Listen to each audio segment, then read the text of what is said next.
So you want to be holding in the history and the halacha of the 9 days? Of course you do. Here are your Shpark notes.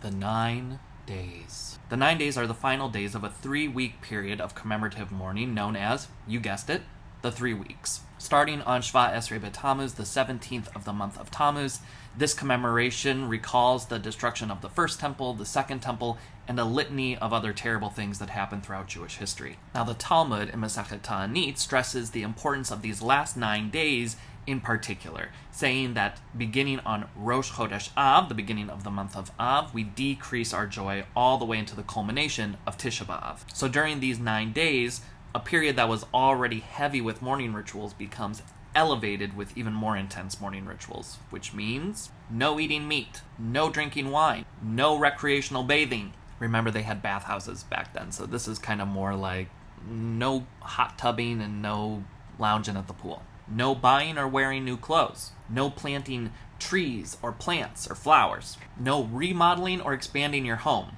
Though I do have some issues with this one, I will explain in a second. All of these prohibitions are in place because they are activities that increase our joy, but these days are about tempering our joy and our enthusiasm. So back to remodeling or reconstructing your home quick. If you've ever remodeled or done construction on your home and you found great pleasure or joy in it, you are weird.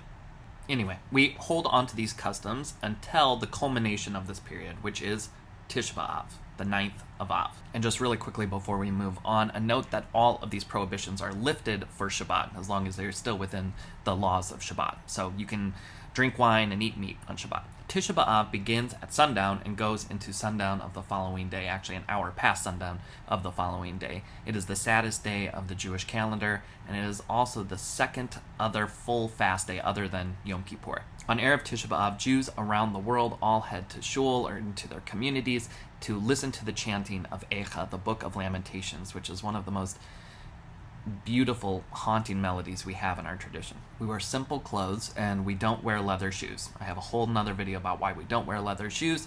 If you're interested in that, let me know and I'll link it. It is also tradition to sit on the floor or on a low seat until midday of the following day, like you would for a Shiva. On Tisha B'Av, we don't greet one another, which is very hard for Jews to do. But we really try to not greet one another. And finally, we fast through the conclusion of Tisha B'Av, so 25 hours of fasting, and at that conclusion, it's tradition for families and friends to gather together for a big break-fast meal to come together to commemorate the ending of the holiday, which is actually very important because calendarically, as soon as we finish Tisha B'Av, we are in full force heading straight to the Yamim Noraim, the days of awe, which actually makes these 9 days incredibly important and powerful because sadness for the sake of sadness, stam, it doesn't really do a whole lot. It doesn't have a real strong philosophy to it. But sadness for the sake of mindful reflection, for putting us on the path of tshuva, it's pretty powerful. These days are meant to attune our hearts to the work that we have to do as individuals and as a community, to apologize to those we've wronged, to fix the things that need fixing, and to put some love and some kindness into this dark and broken world. So with that, let's get to work. This has been your breakdown of the 9 days. The rest is commentary. Go and learn.